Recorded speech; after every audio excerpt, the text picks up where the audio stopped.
And now it's time once again for another episode of Wipe Those Tears.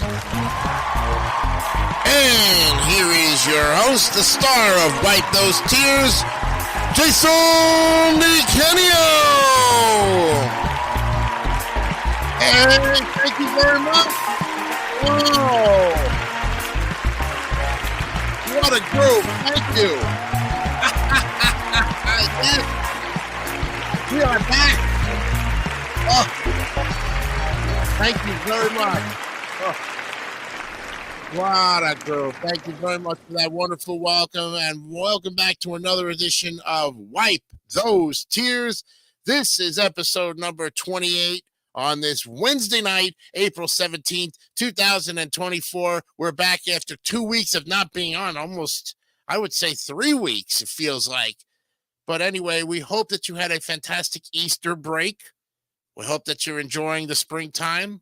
From us, some of us down here, like myself in Florida, and for Emo, Brandon Bogard, we're already experiencing 90-degree weather in some places.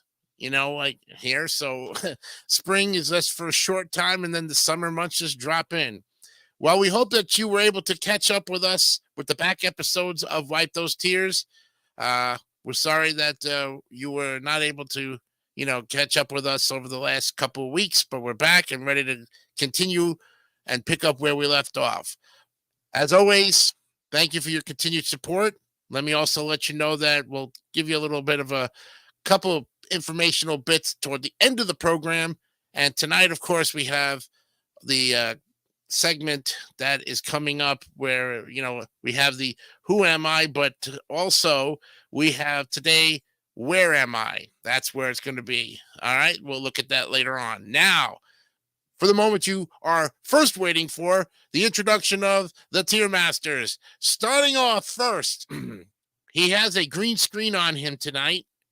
From Florida, the man who hosts the Plump Show. He's also Little Jeff's big brother indeed. Ladies and gentlemen, let's welcome to the show tonight, Brandon Bogard. There he is. Oh, yeah. Big brother, what? You are the big brother to Little Jeff, I would say.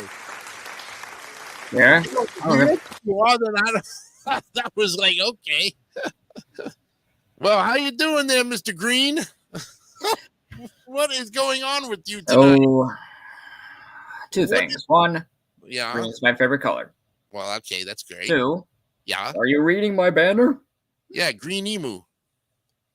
Under for Earth Day. That's right. I heard Arbor Day is coming up on May 4th, which is next month for the trees. So Earth Day was today, huh? Ooh, well, that's a good way of putting it. Or was it this whole week, actually? It is next week. It's next Monday. Earth Day is next Monday. All right. Well, that's good. Hey, by the way, did you catch the eclipse last week? Or what you could? I was at work. So yeah. I'm going out and giving the people in the parking spaces their orders. I had to be like this. Right. So you wouldn't blind yourself. Yeah. You didn't want to look directly at the sun. That's right. Very true. Well, I'm grateful for your support as far as me being out for about a couple of weeks, but I'm glad you was able to do other things to keep yourself busy. And we're glad to have you back here tonight for, of course, this is our statistician. He keeps track of how many games we have done over the course of these 24 episodes. This is the 24th episode of the NES games because we started on episode 4. So this is the 24th consecutive episode tonight in the books, and you'll give us the running totals of how many we did at the end of the program, okay? So I know he's going to be keeping tabs on that. Brandon Bogard, welcome aboard as always. Next up, the man from Canada, the Mario freak himself, who, of course, helped me a lot with DMS 3000 News and can help anybody out pretty much himself. Ladies and gentlemen, from Canada, here is Mark Leota. There he is.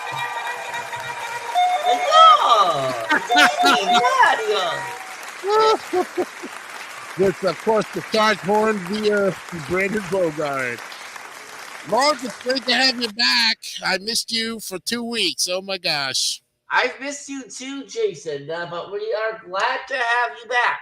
Yes, and thank you for your continued prayers and support, and of course, all you did for DMS 3000 News as well. So I appreciate you. I'm very grateful to you. And if we ever bring it back, you're always welcome to come and host because now you got experience on it.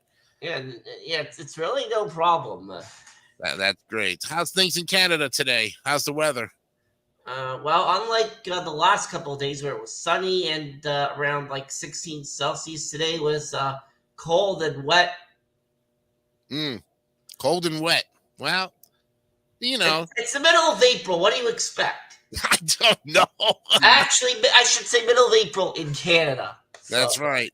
But I hear your Toronto Maple Leafs are going to the playoffs, which is good. Congratulations to them. Yeah, against the Boston Bruins. Ah, boy. But I am going to say this right now, and I'm gonna get flack for this from David, but it has to be said.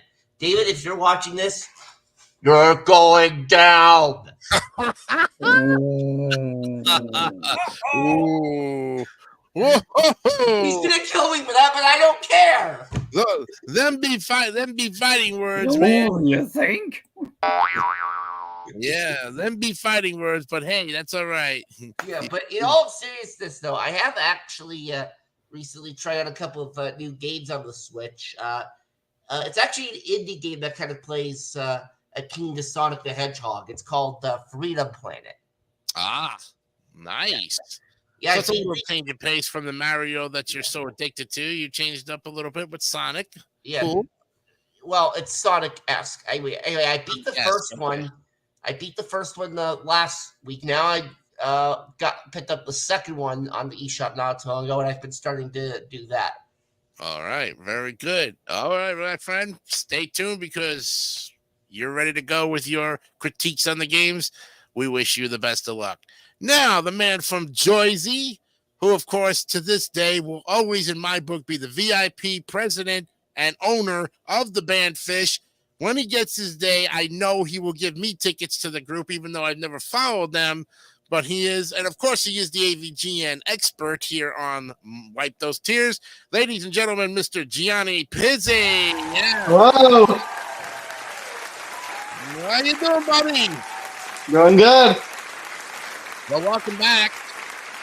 I know. It's good to be back. Yeah. Now, the whole story from last week was that you couldn't make it, and then I couldn't. I got sick, so nobody was expecting that one double shot. And Jordy came. It was too late before we even had a chance to have Jordy replace Gianni on the program. So I just decided to cancel it. It wasn't fair to the other guys. So that's what happened. That's the whole story of why you didn't see us last week. So my apologies to everybody about that for it. But we're glad that everybody is back. And Gianni, you feeling good, ready to go tonight? Oh yeah, definitely.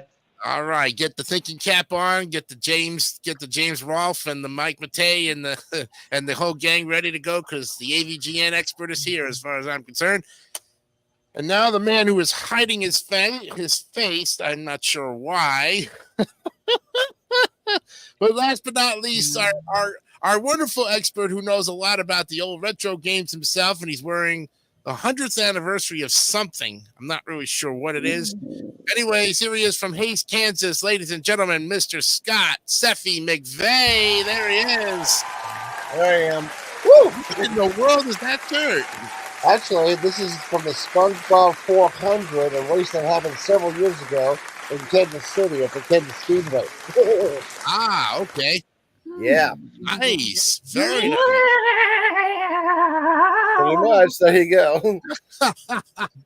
Well, Scott, I tell you, Scott, of course, is the co-host with me on Saturdays with McVeigh and Jay. We had a fun time coming back after we were off for about almost 3 weeks. Well, 2 or so. I know that. So there you go. You fell ill, and then I fell ill. So, and then the Easter kind of like, just threw a loop. Yeah. Right. And so we were off for almost 3 weeks, and we finally came back on the April 6th.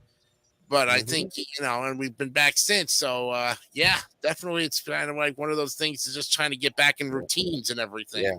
I was just want to say here in advance here, guys, that this Monday, in addition to being Earth Day, will actually be my birthday. To be honest, there. So I'm an Earth Day boy here. So there you go. Alright. Well, a happy early birthday to you, bro, as they say. You Yep. know, so that's good. Definitely. You know, we'll give you a 1-up on that one. Whoops. Oh my God. That's well, okay. Come on, what is going on with you? Who wants to do it again? All right.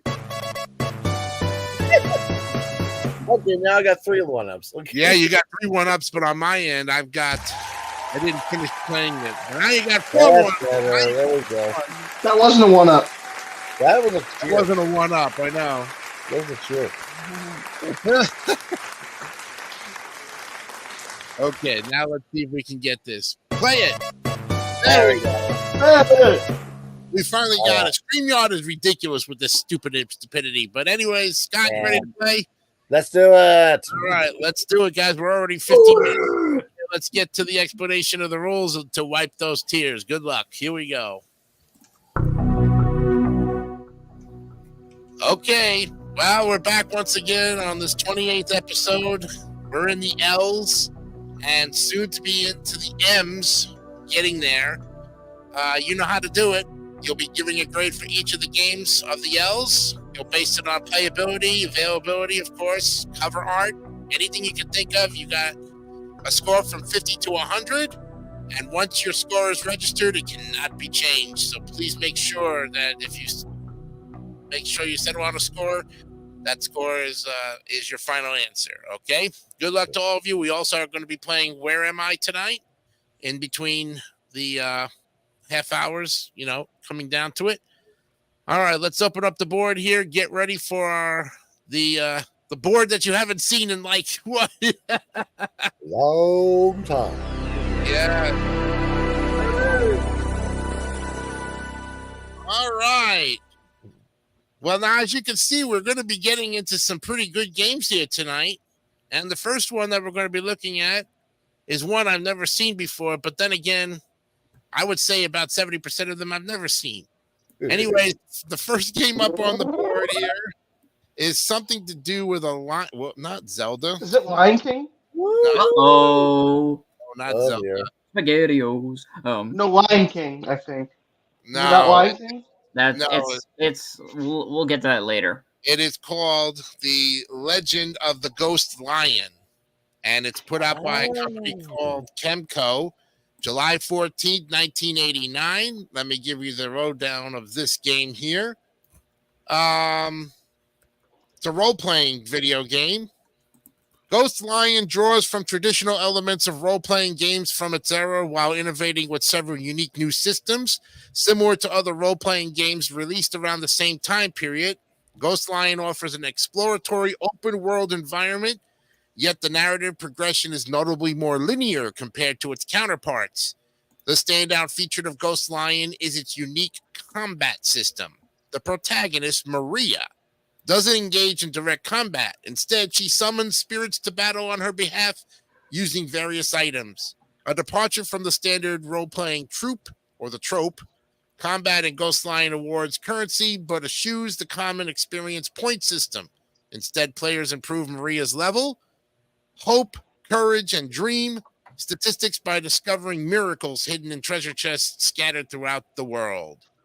And of course, the control of Maria is implemented using the D-pad for movement and the A and B buttons for interactions and menu navigation, etc., etc., etc.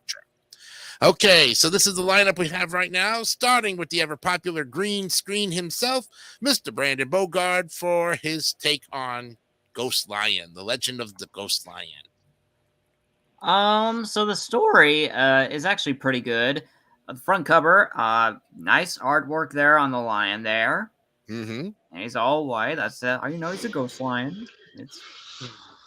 Then you have Maria in the front cover there. And basically, yeah, she did pretty good. The crowd goes wild, as they say. So, one thing that I'm a little confused: user magic bombs.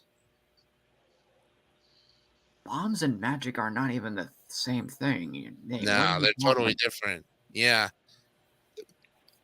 Thunder wisely against zombies, goblins, and kobold. The monster with a face of the dog. Mm-hmm. I'm guessing that's the name of the ghost line. Guess so.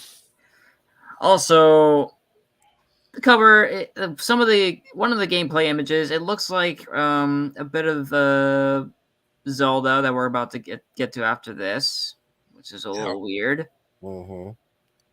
I'm gonna give this 80. 80. A good start, though. Very good. Very reliable 80 there. Nicely done. Okay, your score is locked in, and Mark Leota with Ghost Lion. Tell us about it, please. I have not heard of this one actually. I don't think a lot of us have heard of it, unless, of course, you like a lot of role-playing games. They're very, not like the ones we've had before. Mm-hmm.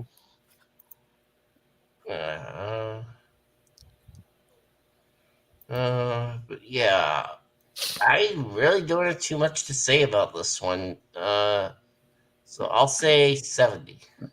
Just pass it. Okay, with a 70. Very reasonable there. Okay. Johnny, you're up with Ghost Lion. Okay. I also have not heard of this game. But there is just so much going on in this game. I mean, Brandon said earlier. I mean, it's kind of very similar to the game we're about to look at next. Like most games, I think have definitely been either Zelda or Top Gun ripoffs. I've noticed. Yeah. Something along those lines. Besides that picture I'm looking at, what was it? I don't think James has touched they don't touch too many RPG games, do they? Not really, no. No. I mean, if he has played this one, I would have heard of it, I think. We would have seen it, yeah, definitely. I never seen him ever touch anything. I don't even think he mentions Dungeons and Dragons on any of his episodes either, for that matter. No, he doesn't. No. He mentioned a couple of games, I think on Boy James, but not on AVGN. Right. But I do like some of the other pictures, like the cover. I like this one screenshot of the person or woman by the tree. Besides that one of the Zelda, I mean, it still looks like a pretty good game. 84. 84? Okay, very good. A mediocre B there. Mid-sized B. Okay, Scott, you're up with Ghost Lion. Okay, here's another game. I have no stinking clue what the heck it was about it first until I started reading about it here. Basically, this looks like one of those interesting type of RPGs. I looked at the translated Japanese name for the original game called White Lion Legend Beyond the Pyramid is the Japanese name of this there. Wow. It looks interesting, though, as well, though. I love the fact that you actually have, mostly just summons instead of actually real combat for the most part. But it is like a very interesting title. They gave it a good, good solid entry, though it looks like there. But of course, the sad thing that worries me. I looked at both screenshots and the cover art. They made the main girl look a little too old here, I think, there. Or in dare say case, I don't know who knew how to draw this one, but it made it look, dare I say, look a little like a guy almost at first, but still. Anyway, I'm still going to give this an 80. You're gonna double up with whoever else gave up the 80 there. I think it was Mark, right? Mm-hmm. Yeah. No, Brandon. Whoops. I gave it 80. You gave an 82. Boy, oh boy, my signals are not working tonight here. Here we go. We probably got a lot of doubles. I got 3 of them, yeah. Okay, we got an 80 there. Ding dong, brother. Okay, well, basically, cover art, it looks like Fabio's girlfriend. That's all I can think of when I see that. And I'm going to have to base my score solely on the cover art. Who's Fabio? You don't know who Fabio is? He was Oh, on you the- missed us when we I'm did Iron pretty sure we Sword. mentioned Fabio. I think on we this mentioned show. Fabio several times on the show from one of the other one. I think it was like I don't know which game That was was it? Iron Sword, yeah. Yeah, Iron Sword. Okay. Oh All yes. right, I'll have to look up on that again. I don't even remember. Yeah, but Fabio was like in there, and yeah. So, but this one again just proves to me, like you say, she's got way too much blonde hair for her picture. I love the white lion, very nice. The ghost lion that looks more like a tiger though, almost. But when you look at the picture up close, it is a lion, and it is a white lion. It looks like the Lion, the Witch, and the Wardrobe, almost like one of those lions. So in this case, I am going to give it Narnia, right? 75 and call it a day. All right, 75 there. There it is. Okay, we've got our 5 scores. Let's go ahead and divvy them up and see what we have here. Average them out.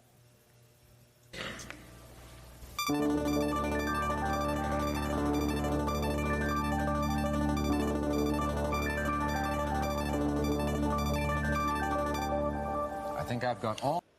Well, it's amazing because even with all the B's and a couple of C's that we have in there, it's going to actually go up to the C tier. If I can pick it up. Boy, my mouse is not working tonight. We're going to move it up to the C tier here. Moving on up, moving on up. Right there, 77.8. Very good for the first game here tonight.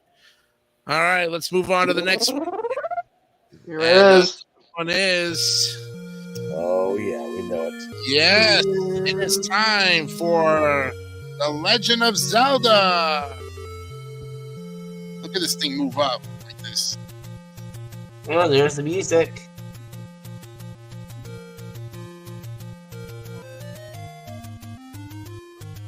Yep. Okay. Boom. All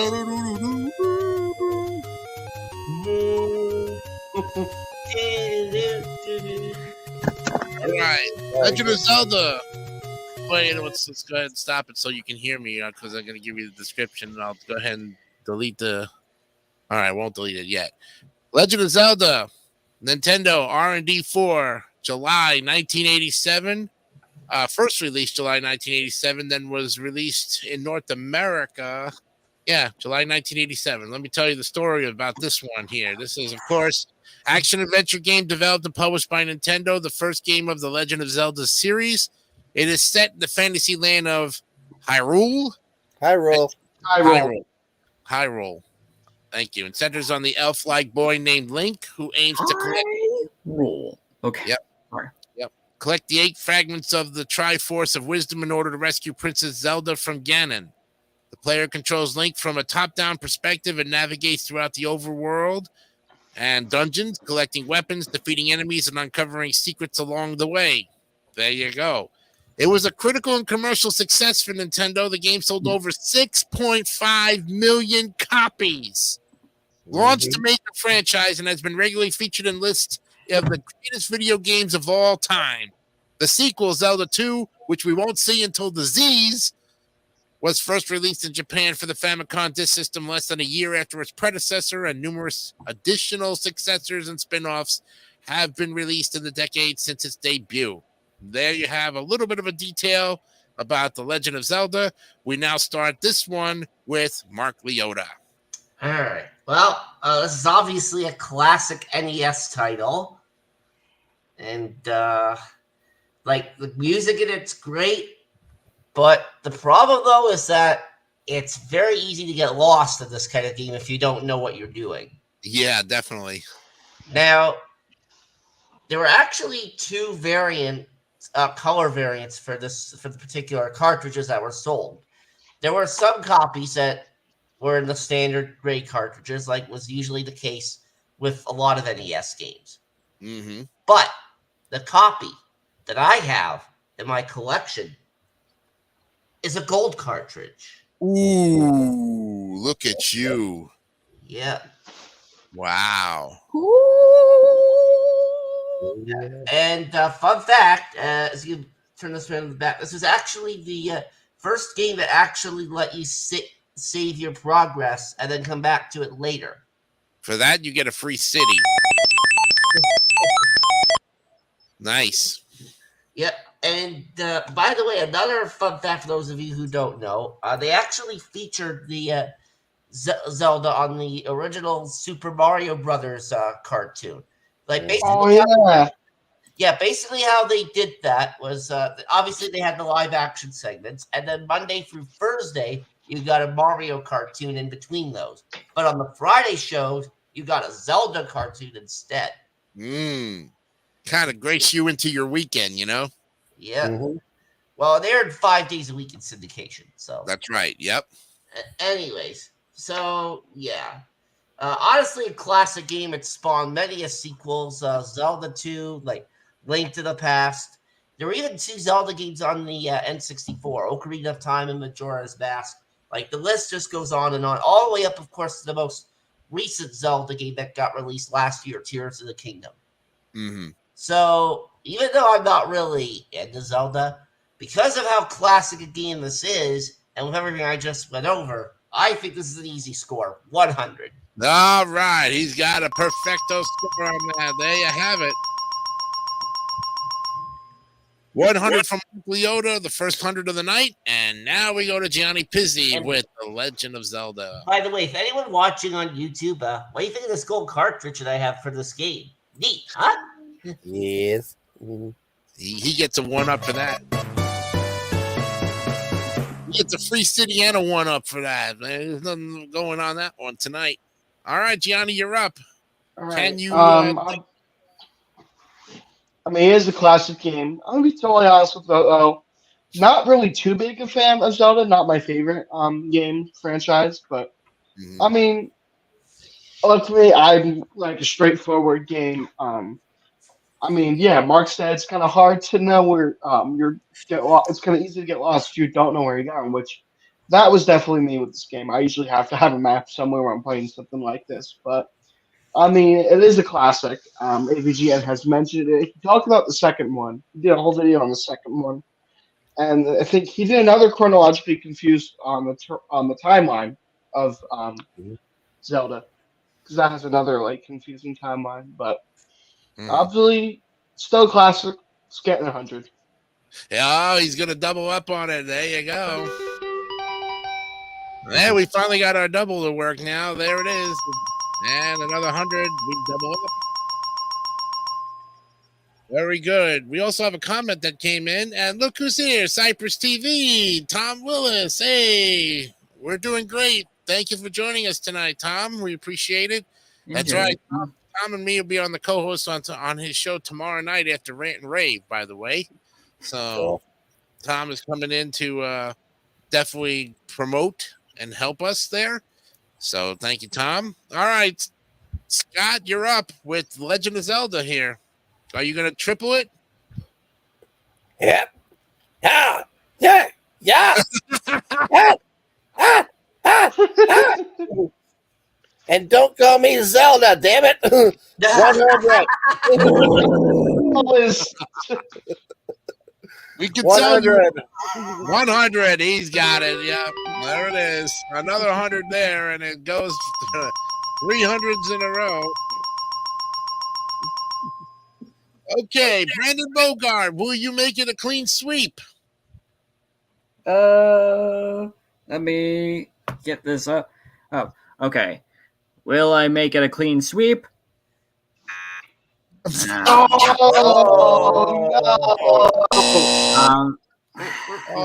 Let me break this down, okay? Well, hey, the streak is broken at 3. So I do like the colors. I mean, it's supposed to be the early days, so I guess maybe that's why the way Link's character is and the enemies, the graphics are not that good. But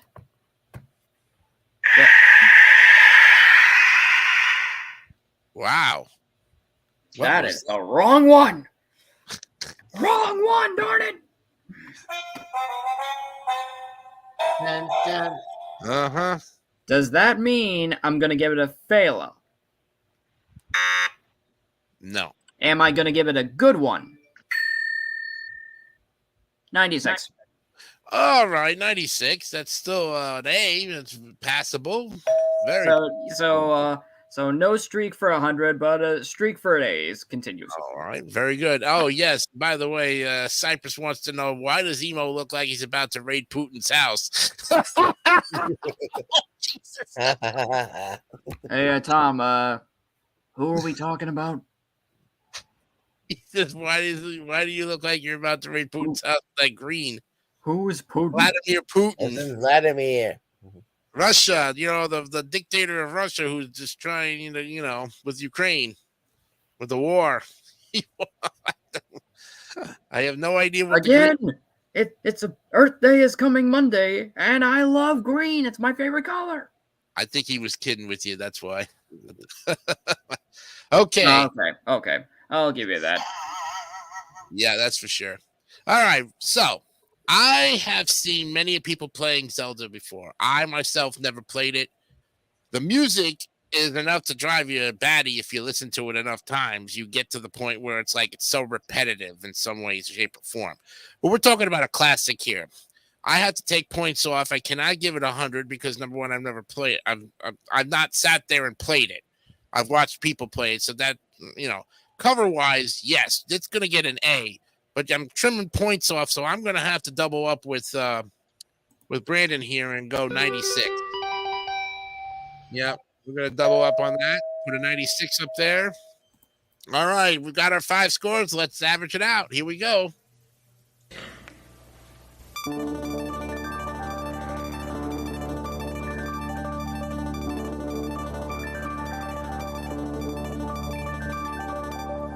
Oh, yeah. Gentlemen, you are really going to be very happy with this one. This one's going up. It's going. He's running to the 10, the 5. It's going for a touchdown. It's going to hit the A's. Where's the A's? Yes, we've got it. 98.4. Give it up. You got it. All right.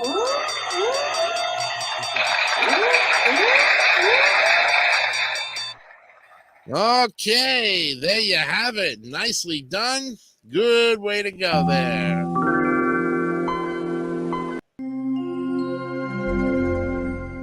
It's time now for the, what do you call it? We've got our first intermission here. So let's go ahead and get ready to go. Oh, 2 comments have come in here. Oh, we've got Danny Lewis. He's in. And he says, Brandon, I like the green filter. So there you have it. Nicely done. Okay, guys, we're ready now for our first break of the night, and we're going to be playing Where Am I? Oh, yes. Now, I was looking at this beforehand, and I'm going to say one thing for certain. One of you is going to get this probably off of the first or second clue. But remember, again, if you're playing at home with us, do not reveal your answers till the end of the program. So if you think you know it, just, hold it back. We'll go through all the clues at the end, and we'll give you the first 2. Right now, here's the first clue. I am a country. All right, that's your first clue. Okay. The second clue is I am the second largest nation in the world. So, country. That is the second largest nation in the world. Those are your 2 clues for the first half hour. That is now officially gone. All right. Anybody need to take a break, go to the bathroom, get a drink? We're good. We're good to go. All right. Let's go ahead and start up again here.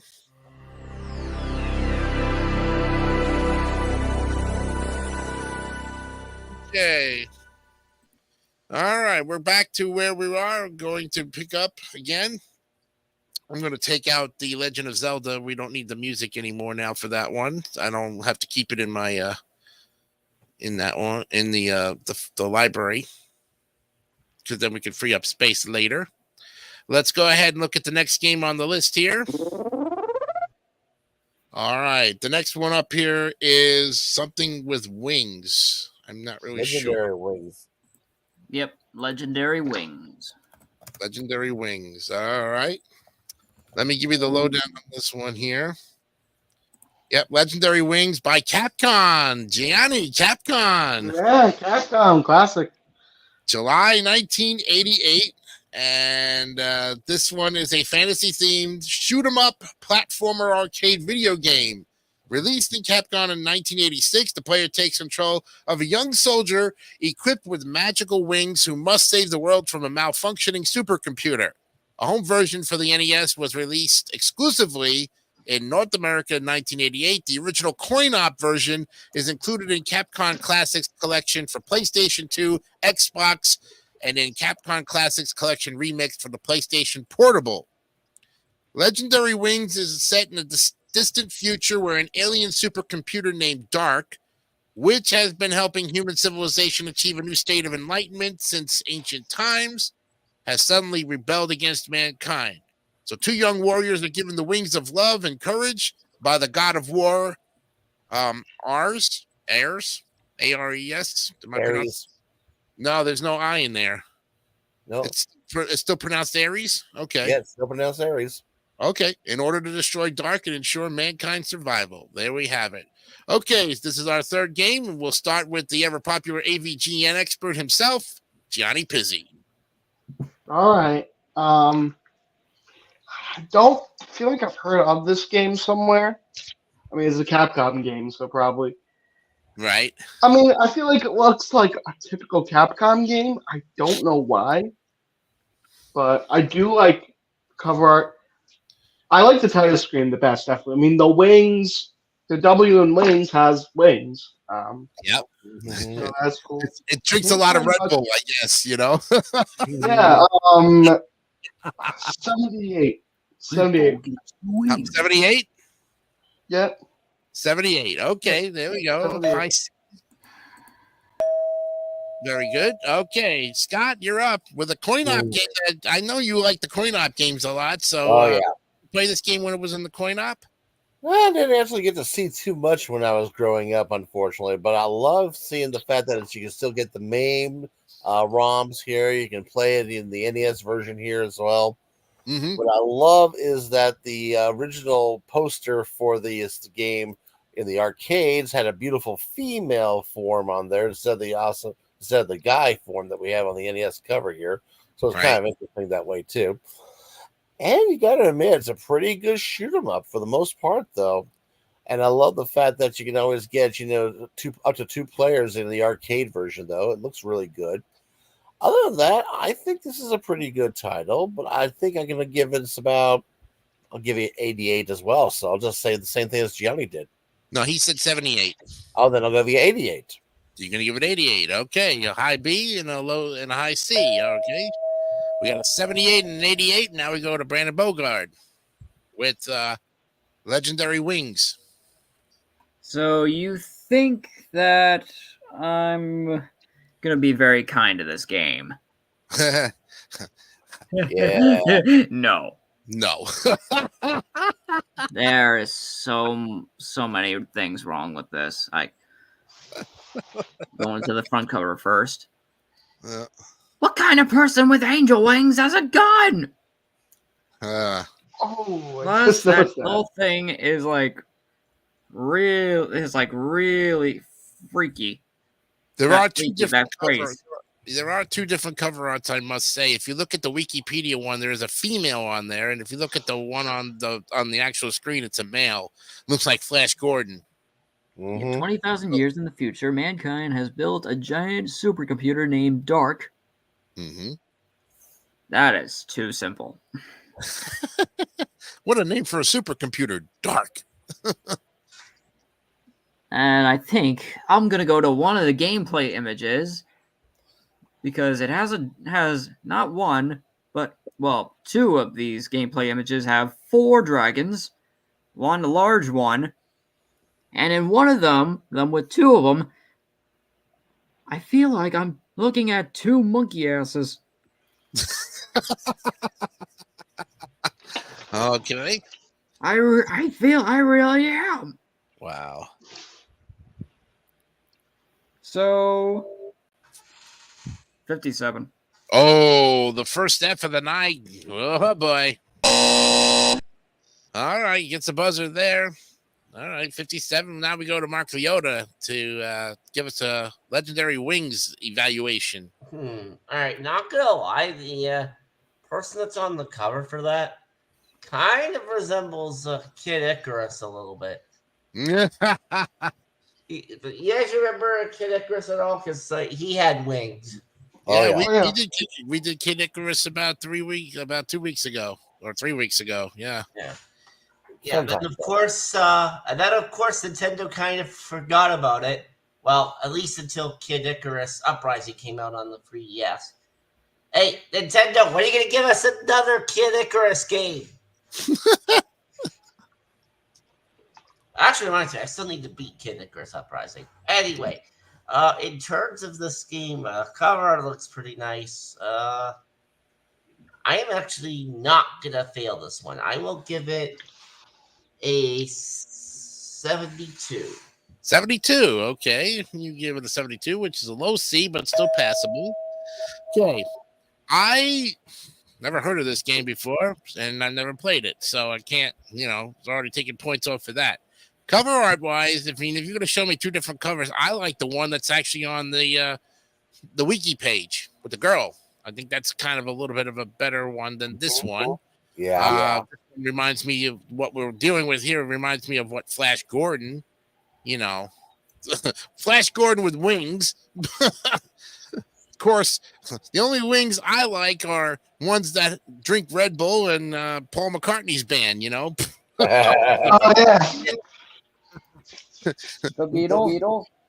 No, Paul McCartney had after the Beatles, he had After the Beatles, he had a band called Wings. Called Wings, and that was his group from then on to this day. Yep. In the world. Oh yeah. Like I said, they all went solo. Even after John Lennon's passing, I mean, George Harrison went solo, Ringo went solo, and of course, Paul was already doing things before that. So, yep.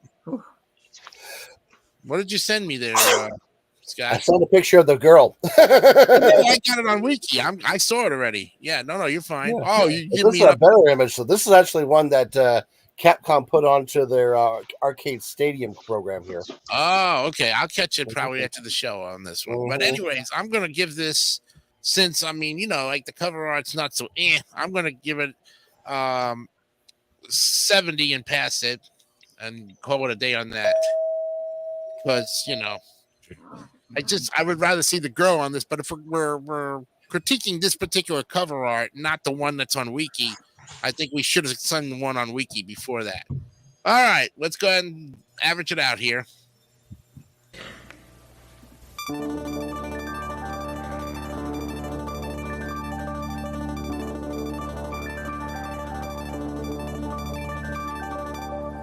I think I've got all. Well, it's going to stay in the C tier. It's going to move up. We'll go up to the C tier at an even 73. Right there. 73. Even 73. 365 divided by 5 is 73. C tier it goes into. Just passed. Barely. But it did what it needed to do. All right. Very good. All righty. Let's go ahead to the next game here. And this one is called The Legend of the Diamonds. I think. Yeah, Legends of the Diamond. Legends of the Diamond. When we put it up here. Get over there. There we go. Legends of the Diamond. And this is put out by Bandai. January 1992. Not the kind of thing that we were thinking about here, but this is a baseball simulation video game developed by for the Nintendo and published by Bandai in North America, 1992. The game features playable simulations of 30 famous Major League Baseball players, including Babe Ruth and Lou Gehrig. 6 of the playable characters are pitchers: Bob Gibson, Cy Young, Dizzy Dean, Lefty Gomez, Whitey Ford, and Steve Carlton. They offer an exhibition game mode and a tournament mode. So, of course, now we're dealing with baseball here pretty much. And this is our fourth game of the night. So now we go to Scott McVeigh to start it off with the Legends of the Diamond. Okay. Well, looking at this one, it looks interesting, though, for a baseball title, but it looks very generic for a baseball title also, though. Yeah, I'm in a screenshot. Yeah, I'm looking here and all this. I'm thinking, yeah, generic baseball. You feel this off of Atari or something? It almost looks like it. I mean, it's Right? crazy, though, yeah. Yeah. And of course, we've all known the history of Bandai not being the greatest NES creator, though, even though they had a lot of other stuff, though. Bandai. Yeah. 65. Oh, he buzzes it. 65 for the first shot. Okay. Brandon Bogard, you're up with the Legends of the Diamond. Well, even if it is generic, it doesn't really matter. I feel is it still doable? Is it still exciting? So yeah, we have all the famous names of famous baseball players: Brooks Robinson, Lou Robinson on each cover. Babe Ruth, yeah. Gameplay images. The graphics are okay. Could have been a little better. Just a little bit. Mm-hmm. I give it 86. 86. Okay. Passes it with a middle B. Very good. Okay. Mark Leota, you're up. Sorry. Oh, Also, this is something David would grade. Yes, definitely. You're right about that. But your 86 is locked in. You're good to go. Thank you, Brandon. Appreciate that one. Very good. Good observation, too. Mark, you're up with Legends of the Diamond. Okay, Legends of the Diamond. Well, a baseball simulator. And we're up.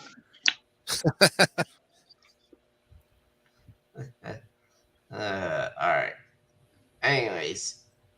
Well, of course, you know me. I love my baseball, but yeah. I mean, it's no MLB The Show, but I guess it's pretty decent for that era. Yep. All right. 82. 82. Okay, that's still a passable B, a middle B there. Very good. Okay, and Gianni, you're up with the Legends of the Diamond. Obviously, not what we were expecting. I mean, I do like the name of it. I mean, yeah, I do like the name of it, but another baseball game? I mean, we're going to see a lot of them that have some tricky names. That is true. Yeah. I mean, I do think this is a creative one. I mean, instead of using a player's name or some other, I mean, I would say other baseball term, but dime. I mean, no one would ever think the dime either, like strikeout or whatever. So that is definitely a creative one. I mean, I'm looking at it. Not really much I can say. Your typical baseball game. 74. 74. Okay, still passable grade there. Very good. Okay, now I love baseball games and of course but not the ones that I've played before. I've never seen this one, but I would have loved to play this one because this has got the classic players on it, some legends, So the only ones I would know of would be Cy Young and probably Whitey Ford. I never heard of and Bob Gibson. Dizzy Dean, I would have to look him up. Lefty Gomez. Definitely no Babe Ruth and Lou Gehrig. So, I mean, but again, like Scott says, this looks like something that they borrowed right off of Atari. I mean, the screenshot makes it really look more like a 70s game than anything else that Bandai would touch with an iron hook, So in this case, I must say I'm quite disappointed with the graphics. The cover art is really classic. Looks like Cooperstown or the Baseball Hall of Fame.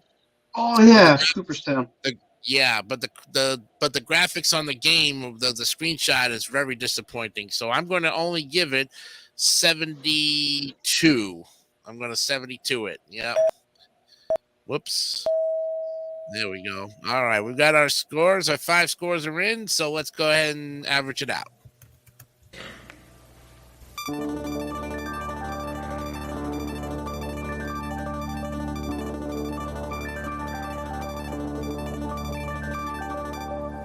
I think I've got all.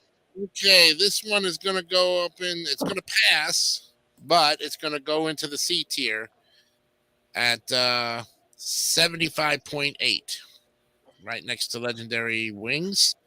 Okay, we're up on the next game here, so let's take a look at it. Oh my gosh, really? All right, next up is a game called Lemmings. Lemmings. Lemmings. Whoops. Not heavy. Heavy shredding. Where you going? Get down there. You're right. Yeah. Okay. Lemmings. What a name. Okay. This is put out by Ocean Software and Sunsoft. Oh boy. There's another great company, Sunsoft. November 1992. This is a puzzle strategy game originally developed by DMA, designed and published by Psygnosis for the Amiga in 91. And later ported for numerous other platforms. The objective of the game is to guide a group of anthropomorphized lemmings through a number of obstacles to a designated exit. In any given level, the player must save a specified number or percentage of the lemmings in order to advance. To this end, the player must decide how to assign limited quantities of 8 different skills to individual lemmings, allowing them to alter the landscape and or their own behavior so that the entire group can reach the exit safely.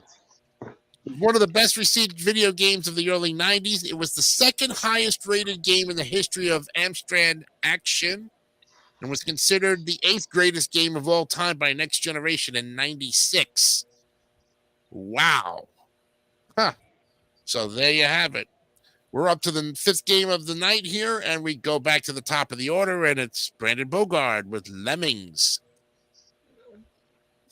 I need more time with this one. So You're going to pass. Okay. Yeah. Okay, we'll pass it. This is the first time. That's okay. You can definitely pass it on there. We'll boing you there. That means we'll come back to you, and we'll go on to Mark Leota with his take on Lemmings. All right, Lemmings. I don't think I've heard of this one. Yep. Yeah. Let's see. It's made by Sunsoft. Yes, sir. Yeah, I've never heard of this one. It's an interesting cover.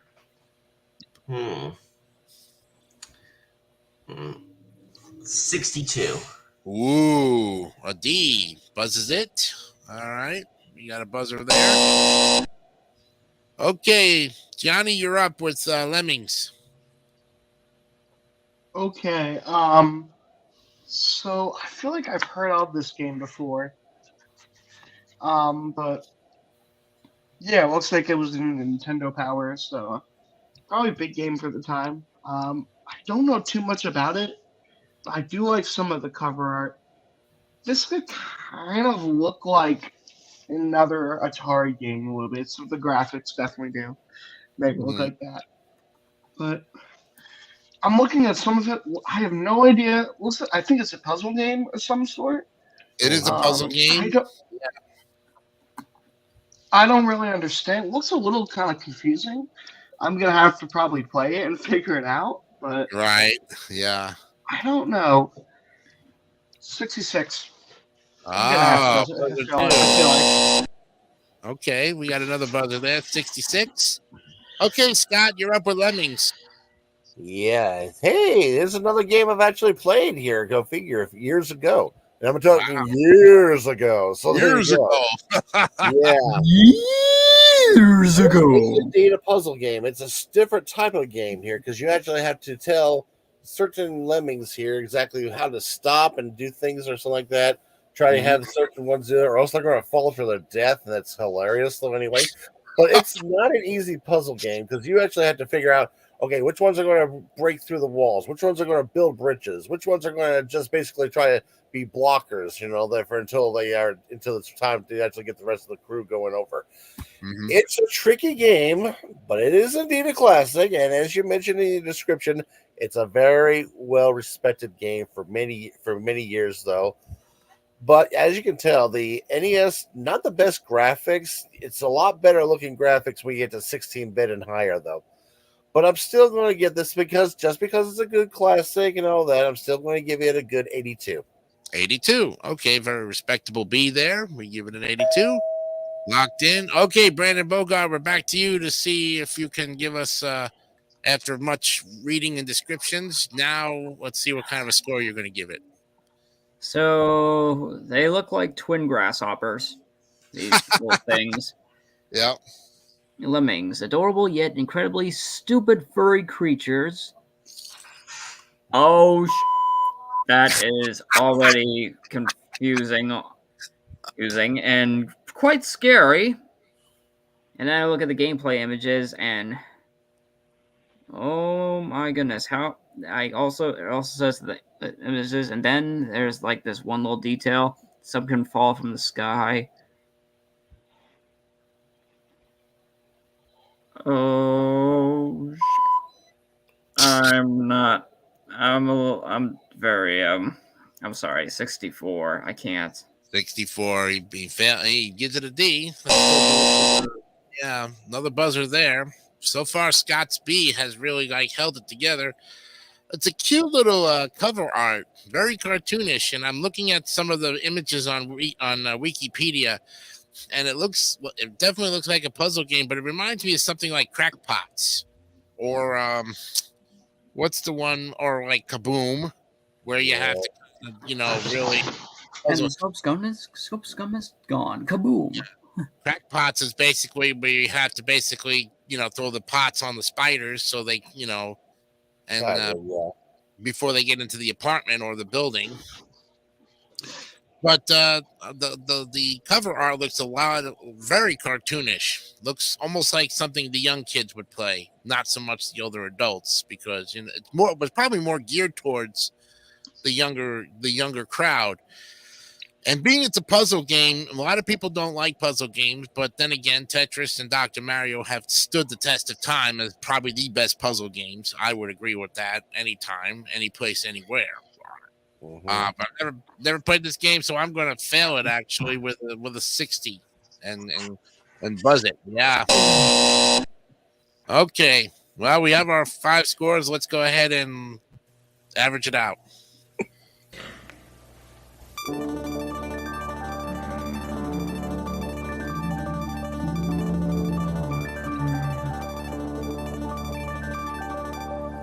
I think I've got all right, it's going to stay right where it is. 66.8, and it gets a horn, unfortunately.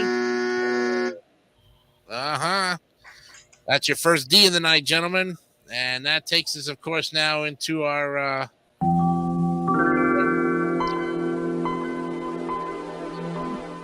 up on the 10 o'clock hour in the second hour of our program. We're ready for 2 more clues of the Where Am I game.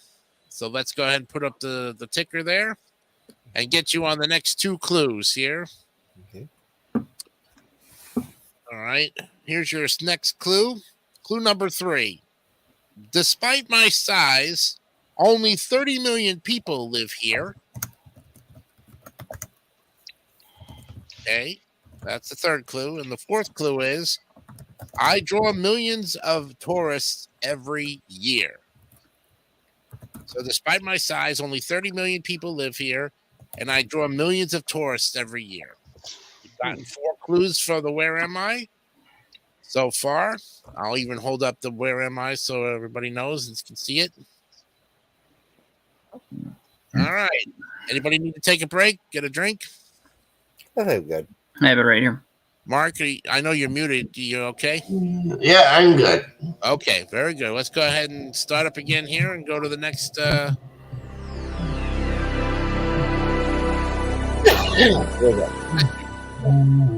right.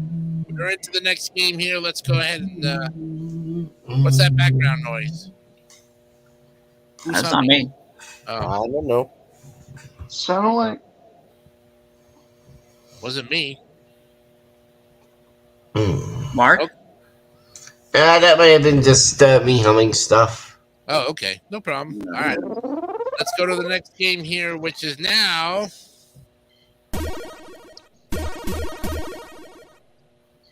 Lethal Weapon.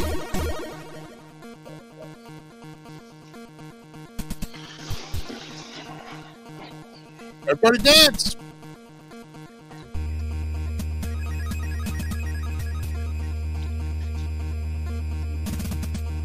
Yes. Who would have thought they would have made a video game for Lethal Weapon, right? For the movies. Most definitely. Okay. All right. Let's get a good description on that. I know I'm a party pooper. Lethal Weapon is You're not. Eurocom, Ocean Software, April 1993. This is definitely after the third one had come out already. So it is a video game based on the film series of the same name created by Shane Black. Developed by Ocean Software and Eurocom, released in 92 and 93 by Ocean and Nintendo. Released in conjunction with Lethal Weapon 3, the third installment of the series. It's a side-scroller in which the player chooses one of two Los Angeles police partners from the film series, Martin Riggs or Roger Murtaugh, and battles it out with criminals around the city. Battles are resolved via fists, guns, and grenades. It is considered by gaming enthusiasts to be extremely difficult and frustrating in the fact that punching an enemy is more effective than shooting an enemy. However, the NES version is praised for its colorful graphics for 1992, and both versions of the game are universally praised for the music by Neil Baldwin. Okay, we're on to the game number 6 here, and now we start with Mark Leota this time. Okay. Yeah, who'd have thought they would have made a game based off Lethal Weapon? I mean, it's obviously a movie-based game. Mm-hmm. Yep. Just remember, kids, guns are bad. yeah. Oh, I'm too old for this shit. Yeah. All right. Anyways, let's give that an 88. 88, a high B. Very good. Okay. All right, Johnny, Lethal Weapon, based on the Lethal Weapon 3 game, of course. Yes. I know he has played this game, AVGM. Yeah. I have not seen the movie. I think I knew about the movie, but yeah, I'm kind of looking at it a little bit. Definitely, I mean, the cover art looks like they definitely kept it the same. I mean, That is actually the poster from the Lethal Weapon 3 film. Yep. Oh, okay. Okay. I As you did can see, not- Joe Pesci is in the background. He's got white hair in this movie. Yep. He bleached his hair in this movie. Okay. The same Joe Pesci from Home Alone. Bleach. Some of the sprites. Okay, I've seen some of the sprites. I do like some of those. 88. Oh, you're gonna double up with Mark Leota. Okay. Gonna tie it up there. We got 288s and Scott McVeigh. Lethal Weapon. Okay, so here I'm reading all about this right now. They say it is an extremely difficult game. The fact that even someone was asking, is there any strategy to be in the second level? Nope, just punch, punch, punch, and try not to die. That's all they say. So go figure. That tells you it's really difficult. I do admit the graphics look really nice for an NES title. It's nice, colorful, lots of detail. Can't really say too much from what I'm seeing about gameplay, though. So I'm going to have to give this straight down the middle, a big 7.5. 75. Okay. I think that's what you use a score for mediocre, right? Yeah. Still a passing grade, Scott. So very good. 75. Now we go to Brandon Bogard with Lethal Weapon. Yeah. So, yep, there are these guys from the movie. Mm-hmm. I agree with Scott. The colors do look great. One of the gameplay images or not just one, but two of the gameplay images. I guess like they're in a truck zone, and another there are tree houses. Tree houses. Well, it looks like a big old house on stilts. It looks like. Oh, that was from the second movie when they were battling the South African consulate and the house on stilts. Yep. Okay. I guess with that it still looks pretty good. Still looks like the way it should be. 94. 94. Wow, a high middle A there. There we go. All right. Interesting. I like your critique on that. Very good. Okay. Now I've seen all 4 Lethal Weapons, and I hear a Lethal Weapon 5 is coming out sometime. I don't know when it's coming out, but it was in the talks that it was going to happen. They were going to bring back most of the, if not all the characters that were survived, you know. But this one is, I love the cover art of Lethal Weapon 3. You can see Joe Pesci just trying to barely peek his head in there. But I look at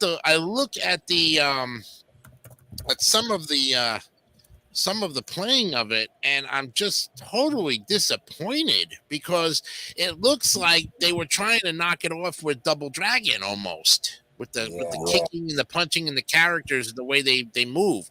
And again, as you said, they're very difficult to play. So again, it looks like Karate Kid almost, you know, where your gun is really not your best weapon. It's your punching and your kicking. So you're taking the Double Dragon and you're kind of fighting your enemies that way, which we know Martin Riggs, you know, played by, of course, what's his name? Mel Gibson, is basically a karate expert. He does karate moves in those second and third movies. He was actually teaching Murtaugh how to do a backspin kick. So, yeah, I can vouch for and totally agree with that. Their fists and their legs were probably their most powerful, you know, fighting scenes. The fighting scenes were great. Movie is great and everything. And trying to capture that in the game, that's a very difficult thing. And Gianni, we all know that movies to games are not, according to AVGN, not the best ways to go. You know, they lose points for that because of the characterization and when you're only dealing with 8-bit, you don't have a lot of detail on the faces. If we were talking SNES or maybe 16-bit or even the PlayStation, Murtaugh and Riggs, they would definitely have more facial character features in their in the characters. So I had to knock a little bit off of that. It's not going to get 100, but it's going to get 95. 95, yes. A very middle A. It's still going to get an A there, and I think I won up Brendan Bogart on that one. So that's okay. The host even gets a one up every once in a while. Let's take a look at the scores with the average. Here we go.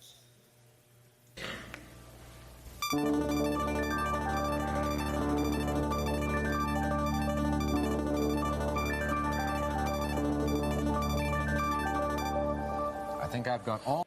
Okay, I think with my score and Brandon Bogart's 94 and 95, we've actually taken up not an A, but into the B tier we go with this one. 88. Very good. A high B. 2 points away from an A. That was so close, but not close enough. All right. Almost. Okay, let's go to the next game here. And we've got a good one for you now. Here we go.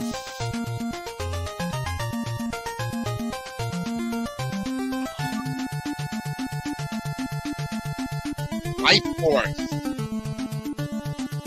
And this is the opening sequence of the title sequence of Life Force. Stage 1, Cell Stage.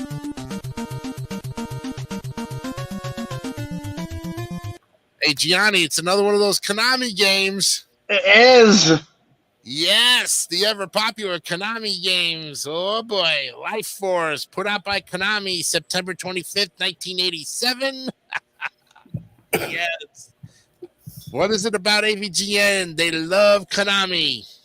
They do. Yep. This is a scrolling shooter arcade video game developed and published by Konami, released in 1986 as a spin-off of Gradius. Salamander introduced a simplified power-up system, two-player cooperative gameplay, and both horizontally and vertically scrolling stages. Some of these later became normal for future Gradius games in, let's see, yeah, like for Contra, definitely, which was also another Konami classic. Yep. Well, in this game, the first player controls Vic Viper, and the second player takes the reins of debuting spacecraft Lord British, which is sometimes referred to as Road British, due to the ambiguity of Japanese to English romanization. The game features 6 stages, which alter between horizontal and vertical scrolling. Players are allowed to continue from where they leave upon death instead of being returned to a predefined checkpoint as per Gradius tradition. Okay, we now start this, of course, with the AVGN expert himself, Gianni Pizzi. All right, definitely, I've not played this. I mean, I think it's definitely one of those classic games. I never really got into it, but I think AVGN has mentioned it. I think I've heard it somewhere from him, or some, maybe not him, but I mean, yeah, it does look like Gradius, same company. I've never really played it, but I do like. I think, I mean, it's not like completely copying Gradius, which is kind of a good thing. Definitely like some of the cover art. I like that whole monster on that cover art, whatever that is. That is a Viper, isn't it? No, that's kind of like a big dragon, maybe. Yeah, but it does have those famous Konami gray bars, that cover box with the squares we talked about before, right? Yeah. Konami, all the Konami games have that gray background with the little bars, and you can tell it's a Konami game. Just like with Contra or other ones that have that gray bar with the black lines. Yep. It's like a dragon with a genie's hat on it, doesn't it? All right.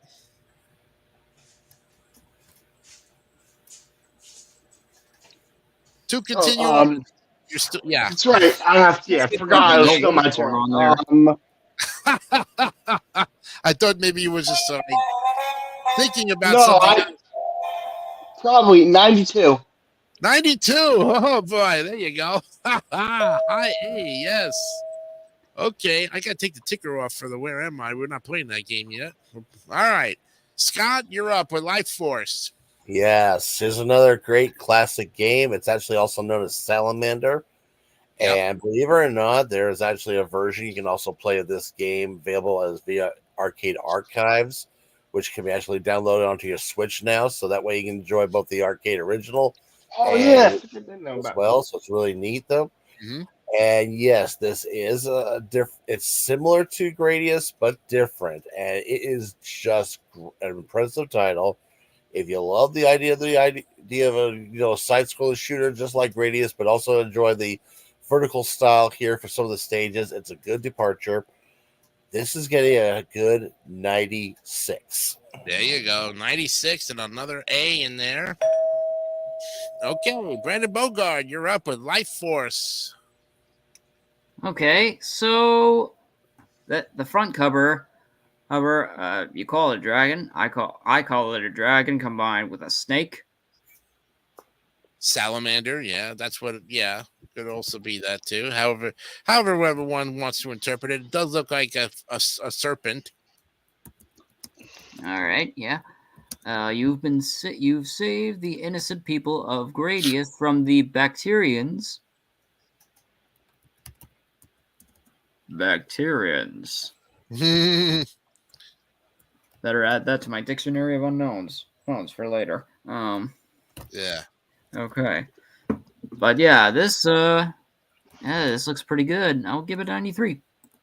Oh, you won up to Gianni yes, on that. There you go. All right, you get a 1 up for that. And then the 93. And now we go to Mark Leota with Life Force. Okay. Life Force. Mm. Another great Konami classic, as they say. Yeah, what the heck is that scary looking thing on the cover? Dragon. Dragon or snake or serpent with a genie hat on it. From the looks of it, it looks like, from my perspective, it looks like a snake with a genie hat on it, like a turban. Oh. I just realized not only is it on fire, but around its neck it looks like a disco ball. Yeah. There you go. I Maybe a creepy snake Jafar. No. This was before the Disney Aladdin, so it can't have looked like that. That's true. All right. 73 on this one. Okay, 73, still a passing grade. Very good. Okay. Konami classic. Cover art looks fantastic. We all know that when we see this, we know it's Konami, right? Oh yeah. That wonderful gray with the borders again, with the black lines. You know it's Konami when you see it, folks. That's what you're going to be seeing. That's like their trademark, and it's just a classic cover art. That image, I wouldn't want that in my dream. If I had to see that image in my dreams, I'd probably want to pee my pants if that was the case. My whole skin would be going white, whiter than me right now as it is. Never played the game, but I probably have fun with this one if I had a chance at it. So I never owned it, and like I said, I've played Contra before. I have played not even Silver Surfer. I haven't even played that one, and I hear that's a hard game too. But this one I would probably have fun with, and if it was in the arcade, I'd definitely have fun with it on free play, So with all of the factors, I'm going to say 90, and an even 90 on that one. Very good. Another A there, and let's average it out.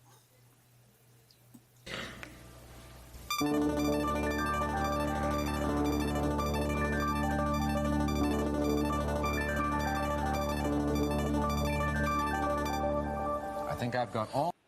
Well, just like Lethal Weapon, gentlemen, it's going to get an A. It's going to go in the B tier at 88.8. Wow, very good. Just 2 points away from another A. You would have had it. Oh, but it's right there. Okay, we're good to go on that one.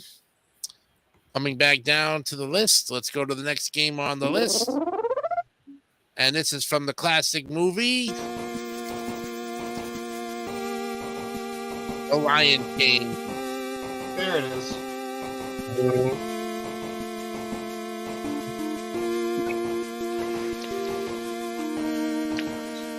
All right.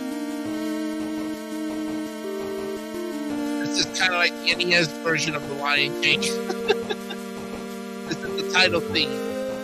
It's pretty good. Sounds pretty good. Yeah, wow, for an NES version, I bet you it sounds better in, like full stereo sound with the Super NES. That's what really makes the SNES just, pop. Right?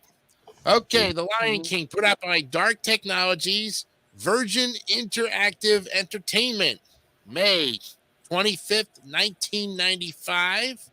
It's a platform game based on Disney's 1994 animated film, The Lion King. The game was developed by Westwood Studios and published by Virgin for the Super NES and Genesis in 94 and was ported to the MS-DOS, Amiga, Game Gear, Master System, and NES. So it actually started out on the Super NES and the Genesis, and then went to the other ports later on. It is the final licensed NES game worldwide. The game follows Simba's journey from a young cub to the battle with his uncle Scar as an adult. It's a side-scrolling platform game in which players control the protagonist, Simba, through the events of the film, going through both child and adult forms as the game progresses. In the first half of the game, players control Simba as a cub who primarily defeats enemies by jumping on them. Simba's roar consumes a replenishable meter and can be used to stun enemies or solve puzzles. In the second half, Simba becomes an adult and gains access to various combat moves such as scratching, mauling, and throws. So if you've seen the Lion King movie, This is basically a carbon copy in game format. Mhm. Okay, this is the 7th game in our list here, and who are we starting with this time? I forgot. Scott? Is it? Yeah, I Okay. think it's fine. All right. Sorry about that. Okay. I lose track sometimes when I get this. So, Yeah. all right, you're up. What are we talking? The Lion King here. Yeah. Yeah. Okay, this is interesting though.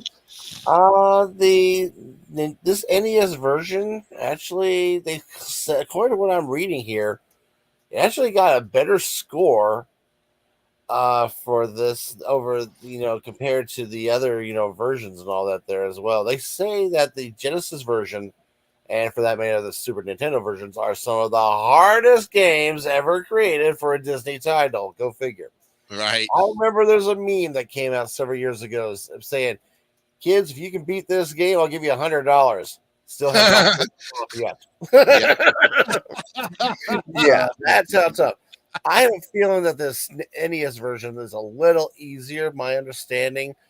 And you gotta admit, graphics don't look too bad. I mean, this looks pretty good for being on an NES. It's kind of like a scaled down version of the 16-bit versions. So it's not bad, However, someone actually did really hate. Some people hated it. Some people thought it was not so bad. And it's Lion King, but like I said, graphics stepped down from the 16 bits. Probably almost still difficult, maybe a little easier. 70. Wow, 70. Oh, just passing it, huh? Okay. Just barely.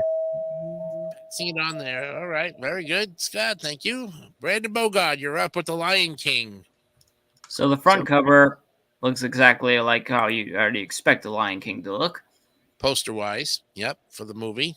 Mm-hmm. Gameplay images in the back cover. Mm. I wish there was a little more detail in the graphics. There doesn't seem to be enough. Mm-hmm. Yep, enough. But then again, it's Lion King. It's like one of the most popular Disney movies of all time. Yep. Aside from Frozen. Emo, do not even bring that movie up. There he goes. He saved himself from spewing it out too much. Yep. Anyway, yeah. This one gets 96. 96. Wow. What a difference of opinion between Brandon Bogard and Scott McVeigh, but that's what happens with critiquing. Okay, Mark Leota, you're up with the Lion King. Yeah. Well, a game based on probably one of my top favorite Disney animated movies. You can't go wrong with that. Mm-hmm. But like Scott said, this game is hard. Like It's intimidating. especially on the Super Nintendo. Yep. Mm-hmm. And I don't know. As far as I know, I don't really know anybody who's actually managed to beat this game. But anyway, I'm going to give this a 98. 98. Oh, wow. Okay. Very And good. a fun fact also, this game is also part of the Disney Classic Games collection for the Nintendo Switch. Mm-hmm. For that piece of information. Yeah. Great sharing on it. Nicely done, Mark. 98. Okay. Yes. Sorry to bring it up. I'm not trying to change my score. Or I'm just saying, I did try the Sega Genesis version of this. I've yet to make it past level 3 or 2. Mm-hmm. And like you That's said, all I it was can say. difficult too. Yeah, right? Yeah. There you go. All right. Mr. Peasy, you're up. All right. Yeah, I mean, this is we said before about bad movies based off or good movies based off that or bad games based off them. Right. This thing, I mean, it's pretty much the movie from like beginning to end. It's the same thing. You were just playing it through, and that's something you need in more other games. I don't think Eugene has played it. He did talk about the cover art on the other Lion game that we talked about, though. I did research that, and that bad cover art thing. I did just look that up. But yeah, I mean, I wish we kind of had more movie games like that. 91. 91. Okay. Another A for Gianni there. Very good. Okay. Now for The Lion King. Well, I've seen the movie and bits and pieces of it. I really haven't sat through the whole movie, but I've definitely heard the soundtrack so many times. Hakuna Matata, you know? No. Hakuna Matata. Hakuna Matata, tomato. That's Mhm. got it, man. That's it, you know. Simba, Pumbaa, and a whole bunch of other Mufari, Mufasa, Mufasa, Timon, Nala, Mo, Larry, and Curly, Sarabi. the Robinson twins, you know, the Bopsy twins, whoever they are. Yes, I know, right? I definitely. Yeah, definitely. But it is a great cover art because that's basically the cover art from the movie. Like every movie title is almost for the game. They just kind of basically photoshopped it right onto the game. So with that, I will definitely give this an 85 and call it a day. Okay, we've got our 5 scores. Let's live it up. My goodness.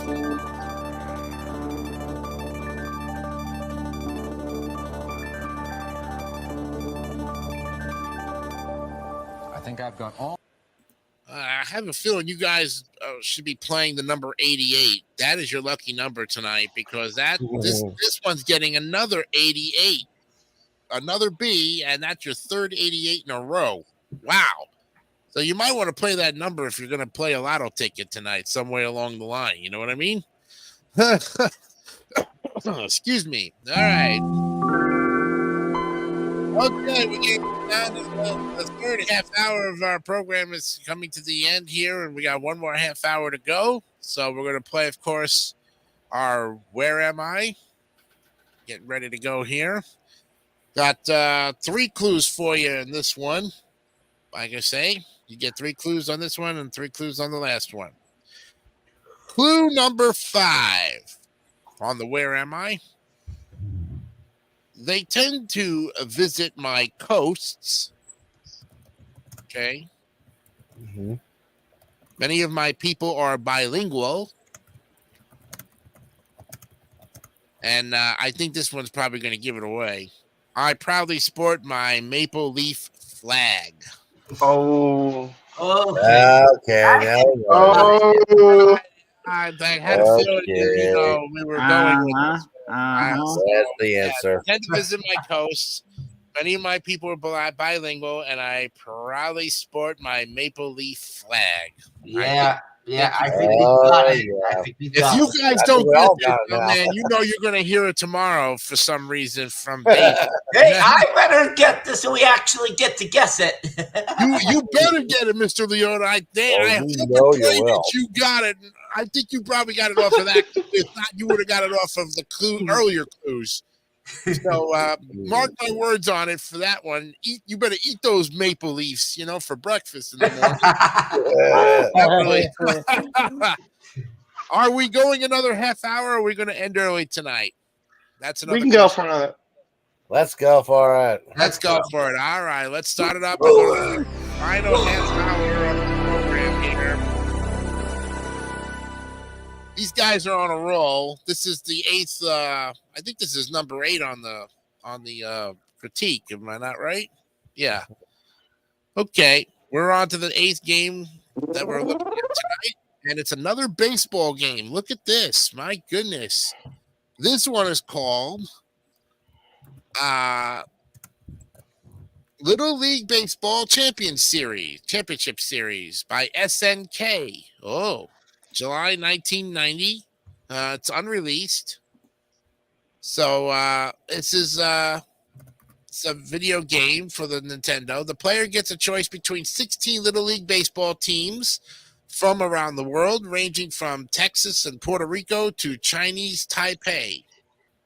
Single-player mode results in a mandatory international tournament, while two-player mode allows for some exhibition play.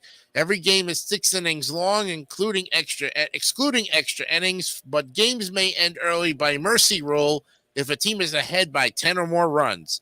Players can be taken out of the game and placed back in like real Little League Baseball. And unlike Little League Baseball, there is no rule making it mandatory for everyone to have a turn at bat and in the field for at least 2 innings. Okay, so I think we go back to the top of the order for this one, correct? Mm-hmm. Yep. So, Brandon Bogart, we'll start with you with Little League Baseball Championship Series. Yeah. So, I guess I like the front cover, the gameplay images on the back.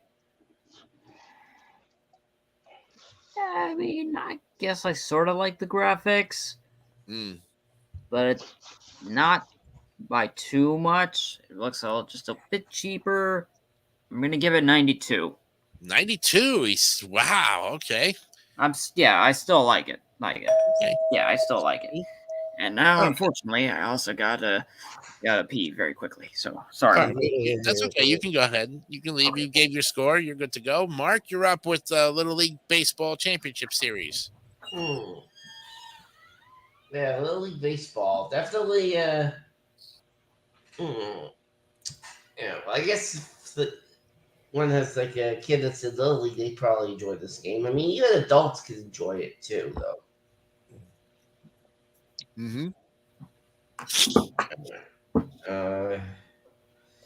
So, all right. In terms of what my score is, all right.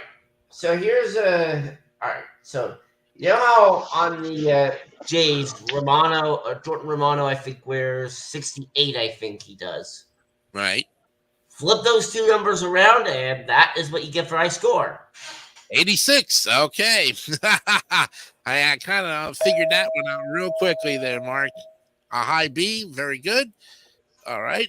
Yanni, you're up with Little League Baseball Championship Series. Okay, I feel like I've seen this picture, a screenshot of it somewhere. So, from the screenshot on the Wikipedia page, there's too much green in the field. I mean, I feel like we see that with a lot of these baseball games. The second one we're looking at tonight. But I give this one 70. Wow. Passing 70 for Gianni. Okay. Very good. All right.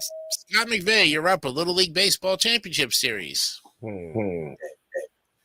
It's SNK, so they do decent job with their baseball titles, though. I mean, I've seen their Baseball Stars title, which was, reviewed way back, a long time ago here on this channel. And I've got to admit, this is kind of like a light version of it, though. Looks more like that Baseball Manager, but I will say that it's a lot better looking than Legends of the Diamond from several minutes ago. Yeah. God, I can't remember why I even gave it the old one, though, but I'm going to give this I'm actually go 70 on this one, too. Oh, you're going to double up with Gianni on it. Okay. All right. 70. Got it. All right. Well, I tell you, here we go with another baseball game. And I tell you what, it reminds me of the other one with the Legend of the Diamond. It looks like another Atari knockoff because the graphics look so, but again, this is 8-bit, again, but I don't know. And then we're talking Little League here, so it's a whole different, set of rules, and you don't have to follow that whole set of rules either. As well. And we all know that Japan is one hell of a Little League baseball team. They seem to just be the dominating force. They seem to win the World Series all the time. And I stopped watching it long after they were winning 4 or 5 years in a row. So then, of course, I think you also had Puerto Rico that was also a dominating Little League team as well. So between Japan and Puerto Rico, it's almost like soccer or the Olympics again. In this case, and the graphics look very cartoonish. I'm going to actually gonna fail this one and give it 50. I'm disgusted with it. 50 F. Big time. Ooh. Yes, because I like my baseball games, but boy, oh boy, I'm just not into Little League. All right, we've got our 5 scores. We're ready to average it out. Here we go.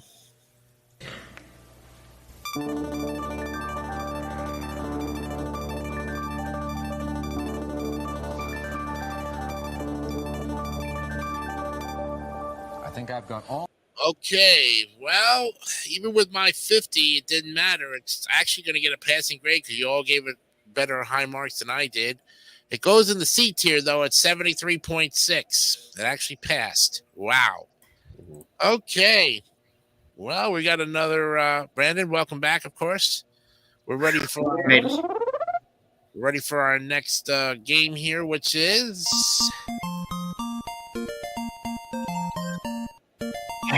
The Little Mermaid.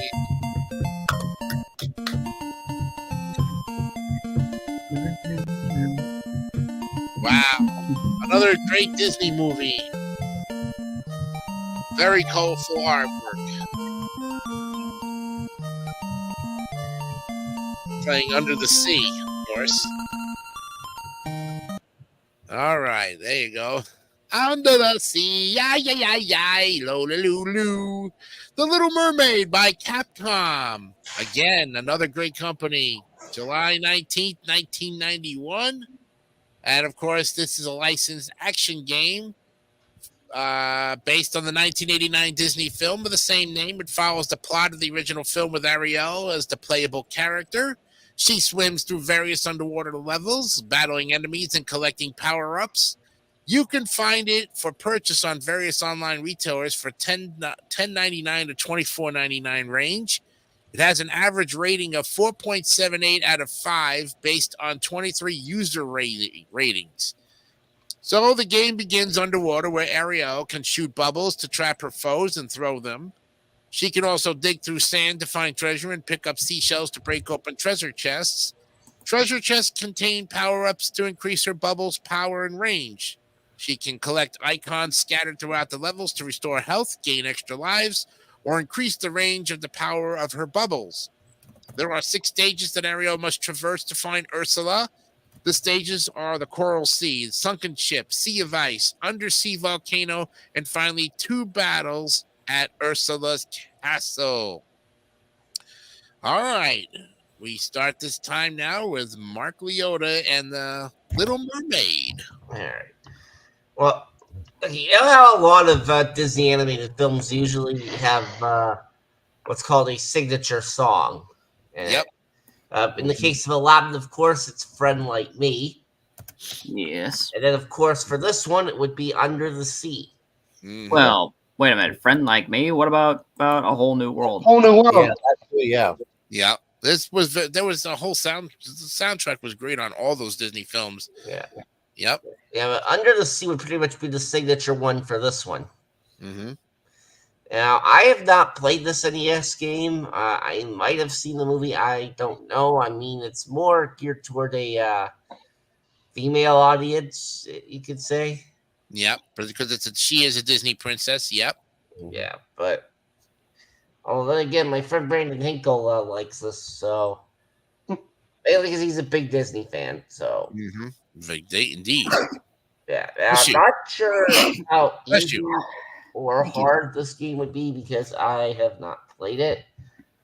But I would hope anyway that it's at least easier than The Lion King. I'm going to give this one a 92. 92. All right. A low A, but still an A. Very good. Okay, Gianni, you're up with The Little Mermaid. Okay, had not played this one.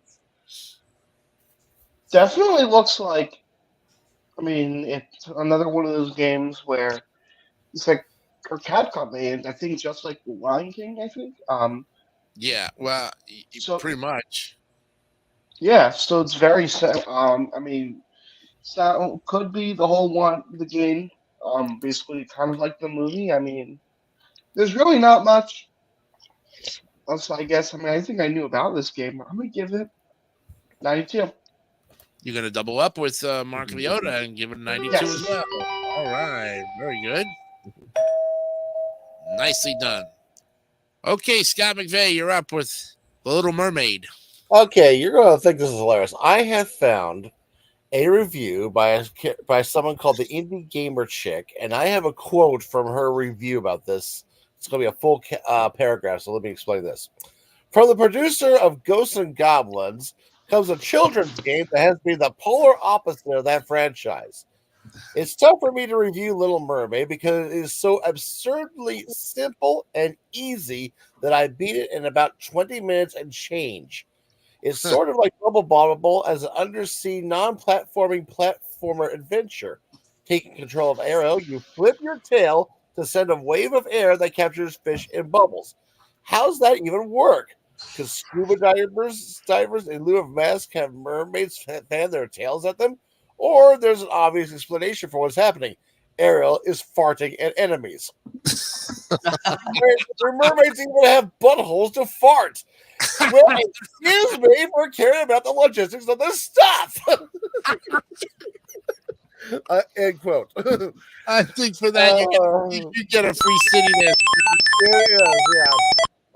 Like I said, this has got to be thousands and thousands of times easier than Lion King ever would be. They even say that if you even get powered, if you lose life, you don't power it down. You can get like super powerful later on. And that's probably the reason why this reviewer could beat it in about 20 minutes. But it is gorgeous for Capcom. And even though it's a freaking easy game in London that you can probably rent and that's it, it still gets a 95. Whoa. Wow. 95. Look out. Okay, we've got 3 A's so far. Brandon Bogard, you're up with The Little Mermaid. Scott, what was his name again? It's a lady. It's called the Indie Gamer Chick. Indie Gamer Chick. Yeah, she has like a major Facebook following here of at least 1,000 followers so far. Send the link in the private chat to. Yeah, I got the little. I'll give you the actual review so you can see that here. I'm going to copy that real quick and I'll send it in the private chat. All I can say is, wow, what a. Yeah. Okay. Oh wow! What a difference of opinion, folks. Ew. Okay, it's there. Really, for this game, good graphics. It looks exactly like the movie it should be. Mm-hmm. Am I going to give it a perfect? Yes. Whoa! We got 100 for him. There he goes. Brandon Bogard brings it up with 100 there. Okay. So you all basically gave it A's. You were all around the A's in there. And I'm going to have to keep up with it because basically I love The Little Mermaid. I've seen the movie. I love the music. Never played the game. But from the cover art, right from the perfect. My favorite character on there is Sebastian. He's cool, you know. And right now, looking at The Little Mermaid reminds me of, and Brandon, you ought to know about this one, Scuttle's Landing over there in the Magic Kingdom. They have those cream cheese stuffed pretzels, you know? The sweet cream cheese stuffed pretzels. Oh, they are so good. You can only get them at Scuttle's Landing over there in where The Little Mermaid gets her photograph taken.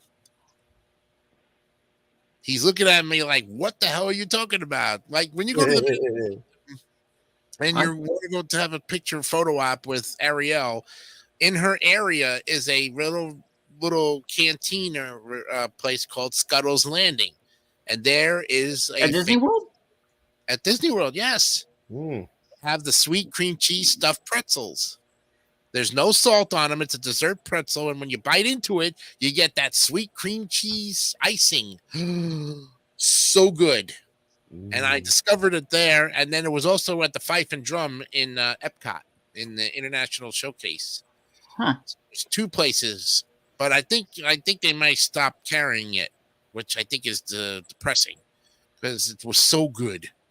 Maybe one of these days when I go back to Magic Kingdom, I'll have to see this. They got Scuttle's Landing over by where the Little Mermaid has her photo ops. Yep, there's Okay. there's a place over there. I mean, they redone everything in the Little Mermaid's area because of the upgrades and everything. So, Good. I'm going to give this 95 myself, pretty much, and give it an A. Yep. There we go. Who one up me, by the way? Who had a 96? I thought I said 95. Oh, he doubled up then, me and you, Scott. Yeah. Very good. That's all we got. We got 292s, 295s, and 100. Definitely it's gonna get in the A's. We know that. Let's see where it's going. Oh yeah.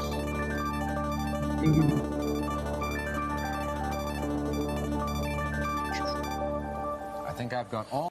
Gentlemen, that's only your second A of the night, but it's a good one too. And here it is. Oh, let me get it to you. 94.8. And it's going up, up, up, up with the times. Yep. It passes the Lion King. There it is. And you got it. Nicely done. 34.8. Second A of the night. Yeah.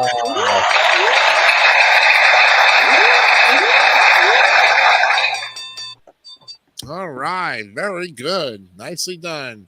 I think we have time for one more. Let's see if we can get 9 games in tonight. Or is this going to be the 10th one? Can't remember. I don't know. But this will be the 9th or 10th game that we're going to be looking at. I think this is the 9th one. This is the 9th. Okay. This is Little Nemo, the Dream Master. Okay. Yep, Little Nemo the Dream Master. There we go. By Capcom, another Capcom game. September 1990. Thank you, Scott, for the title. I knew it said the Dream Master, but I didn't know it was Nemo, Little Nemo. It's a platform game released on the NES. Oh, wait a minute. Adventures in Slumberland, I think he said something. which itself is based on the comic strip Little Nemo in Slumberland by Winsor McKay. The game's music was composed by Junko Tamiya, created in the game, credited in the game as Gonzu or Zhao. The game revolves around a young boy and his own surreal dreams as he journeys to Slumberland. Nemo can ride certain animals such as a frog, a gorilla, or a mole by feeding them candy. Each animal has its own skills needed to complete each level. The purpose of the game is to travel to the Nightmare Land to rescue Morpheus, the king of Slumberland, from the clutches of the evil Nightmare King. Wow. There's your storyline. Okay. Who's up first this time? Who goes first this time in this game? Is it Mark? Mark, is it your turn? I guess so. I guess we'll go with that. Yep. All right. Yeah, yeah, Mark, you're up. Okay, Mark. All right. So The Dream Master. Green Master. Okay. No, wait a minute, Mark. Hold on. Gianni, it's your turn because Brandon went last. Mark, you went first. Oh, you're right. It is that. So Okay. it's Gianni's turn. Okay, sorry about that. Didn't mean to cut you off there. All right. Sorry about that. Okay, Gianni. Okay, I've definitely heard of this game. Never played it, but definitely familiar with it. I do like the cover art. I don't think I ever really actually paid attention to the cover art. I mean, it looks a little different from what you're seeing with the game. Yeah. I do like. I don't think. I don't know why, but I do like that mushroom background in the mushroom forest. Mm-hmm. I'm gonna give this 97. 97. Wow. A high A from Gianni. Nicely done. Okay, Scott. Little Nemo, the Dream Master. This is another Capcom classic. I'll be honest. Yep. You can Now, tell the here's- cover art of it. Yeah. It is. Now, here's a little fun fact. This is based off of an old comic strip that started way back in 1905 and lasted till 1927. Yes, it was originally called Little Nemo in Slumberland. Was the name of the original name of the strip, and later on it was renamed to In the Land of Wonderful Dreams as well. And it does involve this little boy here who actually goes to the dreamlands here. His name is Nemo. He is, as normally seen in that white pajamas he's there as well. I love this gameplay.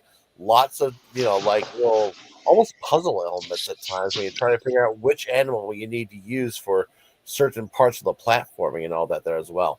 Mhm. This is another great game.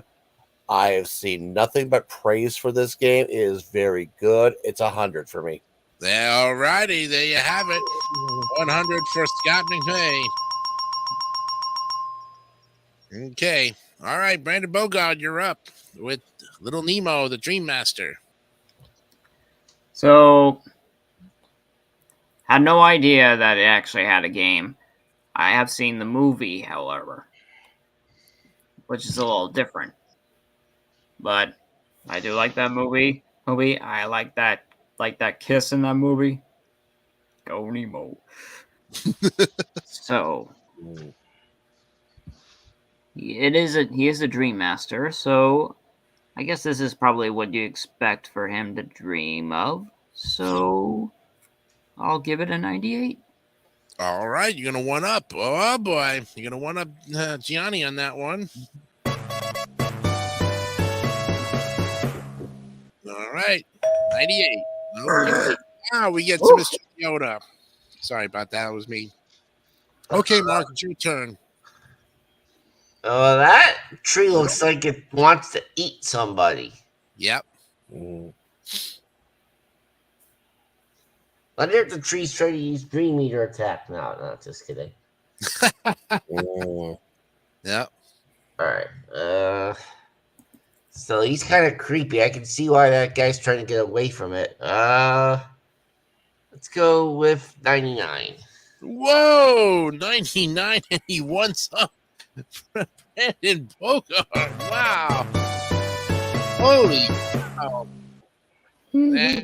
That's locked in too. You guys are all over the place with the Dream Master here. Okay, boy, you guys are showing me off tonight.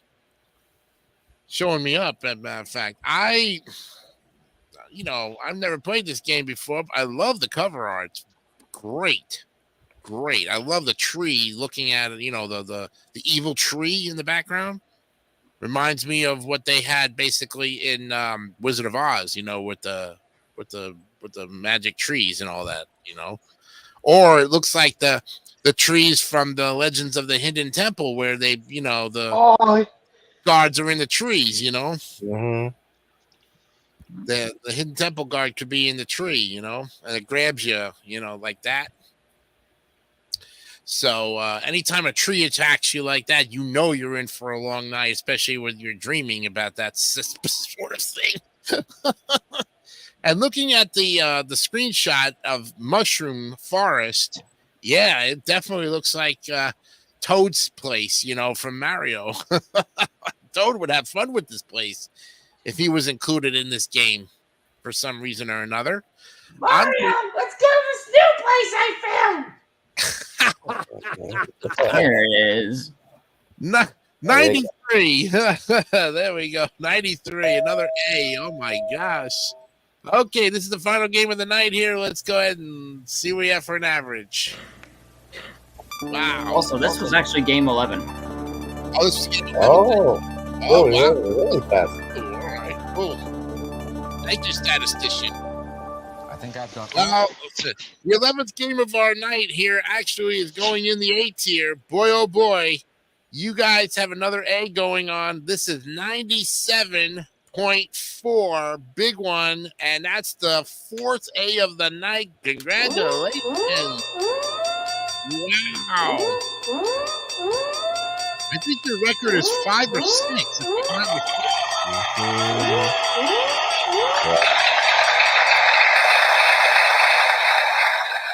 All right. Well, now. Okay. Time now for the final 3 clues of the night of Where Am I? And let's go ahead and get that ticker up there. Now I know you guys probably know where where am I, but we're gonna go ahead and give you the final 3 clues anyways, because if you're playing along with us and you want to comment, please do. Okay. So the next clue is my people do not like to be confused or with Americans. I have 10 provinces. Where am I with the initial C? There you have it. And now for the answers to the question, we will start with Brandon Bogard. Tell us what your answer is, please. Oh, Canada. You are right. That's right. Mark, Thank you. say it. Mark, what is it? No, I'm not going to sing the national anthem for this. I'll tell you that right now. But in terms of the answer, it's got to be my native land of Canada. That's it. You got it. Yes. Gianni? I knew it was Canada. Yep. Scott? As soon as I heard Maple Leaf, it has to be Canada. You all got it right there. It is Canada. Very good. Nicely done. There it is. And that, of course, is the end of our game as well, too. So we are done here. Oh, boy. It's always nice when everybody gets those "Where am I?" or "Who am I?" or whatever. When they all get the last couple of times with that little mini game before that, I think it was the only one that got the correct answer. Yeah, I think so. You're right about that. Very much so. And I said to myself, if Mark Liotta don't get this one, I'm going to kick his butt to Antarctica. Yeah. He probably would have kicked my ass too. Just like how it's going to be kicked in the playoff series starting on Saturday. If I were you, I would run, boy. Okay, Mr. Statistician, please tell us where we are as far as numbers of how many games we've done and how many we have to go. We have graded 317 so far, and 393 more. Wow. And 393 more. Yep. And next week on our list, we'll be looking at Lone Ranger, Low G-Man, Lunar Pool. We'll get into the M's definitely. And hopefully we'll get over to MLB baseball, which is one of the best baseball games I love.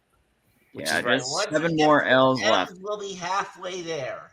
Hey, and look, hey, we got the original Mario Brothers, Mark.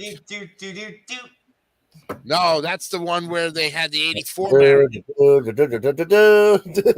that one? Mario Brothers original. Yeah. Yep. Definitely. Yeah, since I'm after that, here, Mega. Yeah, since I'm not on the show next week, I'll just point out real quick that Little Samson is probably one of the most difficult NES games to find if anyone's into retro collecting. Yes, it is. And if somehow you are able to find that, you are going to be paying a fortune for it. Or if you actually still have it, you are holding a fortune. I am titling this one NES Games 28. Wow. We are officially 24 episodes into the NES games. This is our 28th episode. We are 2 away from our 30th, which should be in 2 weeks. Mm-hmm. So that should be fun. And like I said, lots of things going to be happening in the next 2 weeks. So we got some pretty good games to look at, and it should be fun. Next on the program, we're going to be doing not where am I, not who am I, but what am I? What am I to do with my life? Yes. So I will do what am I? And I'll put that, and I'll make the banner right now. 1, 2, 3, 4, 5 question marks. Scroll that, add that banner. Whoops. Okay, so take that off, put that. So that's what we're going to be looking at next week for our half-hour breaks, which is what am I? So we've got the 3. We've got the who, the where, and the what. And the why. Why, give or take, And don't forget, of course, tomorrow at 3:00, the Dugout Crew, episode 4. Eric Lima is the host. Tune in for that, as David will probably be talking about how bad his Red Sox are doing. And Well, it's Eric's team, too. Don't forget about that. Yeah, Eric's is definitely going to have something to say about why they're playing so crappy at 9-9 after 18 games. I can't wait to hear that.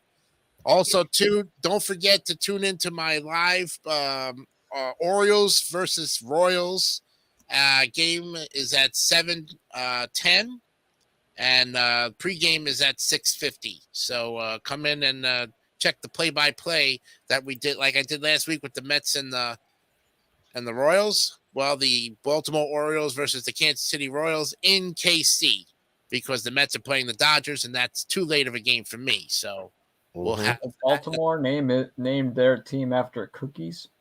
no Baltimore Orioles are birds. You said Oreos. No, Orioles.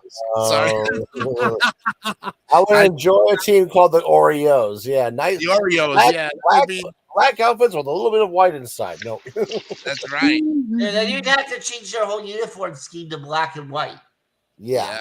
I know, right? And don't forget, of course, Rant and Rave is tomorrow night at 8:00 with the boys. Brandon Martin, Jody Scow, Andrew Hocking, Eric Lima, and I forgot the other guy's name. What's Michael Bombardier. right? Bombardier. Bardier. I say his last name very fast, tongue twister. Tongue twister. And then on Saturday, of course, Scott McVeigh and myself. It's Saturdays with McVeigh and Jay. True, With- true. Maybe Brandon Bogart again. I don't know. Ooh. If you want to come in, it's fine. Everybody wants to come in. That's totally fine. I have no problem with that at all. I have no problem with it. So that's the lineup for the next week. And of course, Tom Willis and myself will be on tomorrow's Top 5 Countdown at 10:30 via the Cypress TV network. So do check for that. Also, I just uploaded. Sorry, my recent video is now on my channel now. Oh, cool. Well, Oh, I did. the Hollywood Studios. Yes. Yeah, I know. You sent me a link to that. I have to check it out. I want to Well, go back there. That very good show tonight, gentlemen. We'll see you all next week. And remember, of course, I'm Jason Canio for Brandon Bogart, Mark Leota, Scott McVeigh, and Gianni Pizzi. Good night. We'll see you. Bye-bye.